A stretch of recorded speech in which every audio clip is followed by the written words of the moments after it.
Shabbat Shalom. Shabbat Shalom. Okay, reading today from Numbers 16.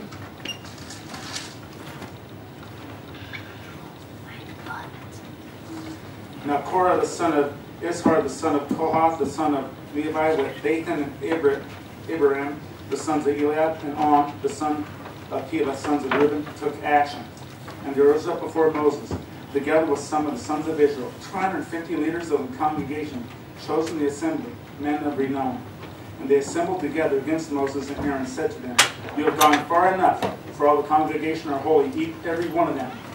And Yahweh is in their midst, so why do you exalt yourselves above the assembly of Yahweh?" When Moses heard this, he fell on his face, and he spoke to Korah and all his company, saying, "Tomorrow morning Yahweh will show who he is, who is his, and who is holy, and will bring him near to himself, even the one whom he will choose. He will bring near to himself. Do this. Take censers for yourselves, Korah and all your company, and put fire in them, and lay incense upon them in the presence of the Lord tomorrow, and the man whom the Lord chooses shall be the one who is holy. You have gone far enough, you sons of Levi." Then Moses said to Korah, "Hear now, you sons of Levi, is it not enough for you that the God of Israel has separated you from the rest of the congregation of Israel, to bring you near to himself, to do the service of the tabernacle of Yahweh, and to stand before the congregation to minister to them? And that he has brought you near, Korah, and all your brothers, sons of Levi, with you?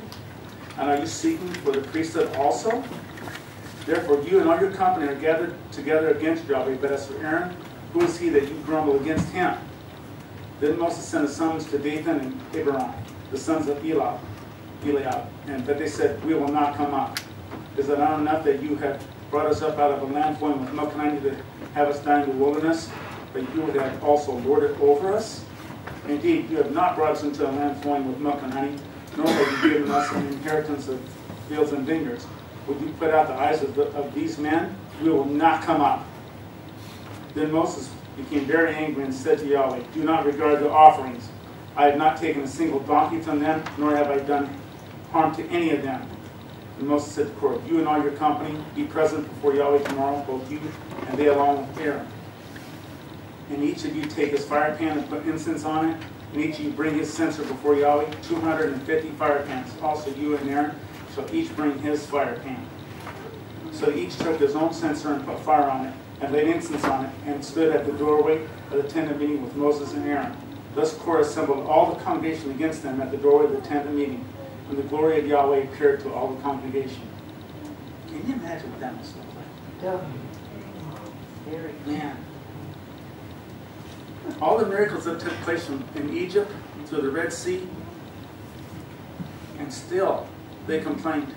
Yep. Now here's a question, would we be any different? No, probably not. People have not changed. Nope. People have not changed. Thank you, Lord, I wasn't before then. Then Yahweh spoke to Moses and Aaron, saying, "Separate yourselves from among this congregation, that I may consume them instantly." And this is where love and mercy really comes in. But they fell on their faces and said, "O God, thou God of the spirits of all flesh, when one man sins, wilt thou be angry with the entire congregation?" They could have just said, "Yeah, stood back, go for it, do it. I've had enough of them too," but they didn't. They showed love and mercy. Then Yahweh spoke to Moses, saying, "Speak to the congregation, saying, get back from around the dwellings of Korah, Dathan, and Abiram."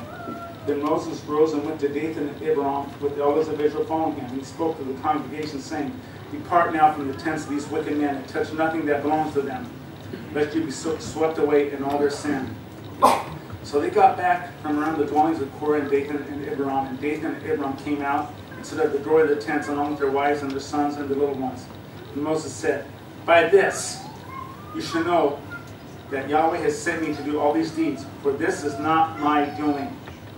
If these men die the death of all men, or if they suffer the fate of all men, then Yahweh has not sent me. But if Yahweh brings about an entirely new thing, that the ground opens its mouth and swallows them up with all that is theirs, and they descend alive into Sheol, then you will understand that these men have spurned Yahweh." Then it came about as he finished speaking all these words, that the ground opened as under them, split open. And the earth opened its mouth and swallowed them up and their households, and all the men who belonged to Korah with their possessions. So they and all that belonged to them went down alive to Sheol, and the earth closed over them, and they perished from the midst of the congregation. And all Israel who were around them fled at their outcry, for they said, the earth may swallow us up. Fire also came forth from Yahweh and consumed the 250 men who were offering the incense. When the Lord sets somebody as a leader, they're working for Him.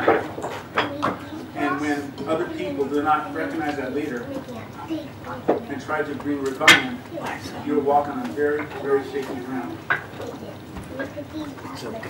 Sometimes personalities don't match, and that means something else. That's different. I've heard of people doing that and still be friends. But when somebody's set as a leader, support them. Support them, pray for them, because they've been set there by the Holy Spirit.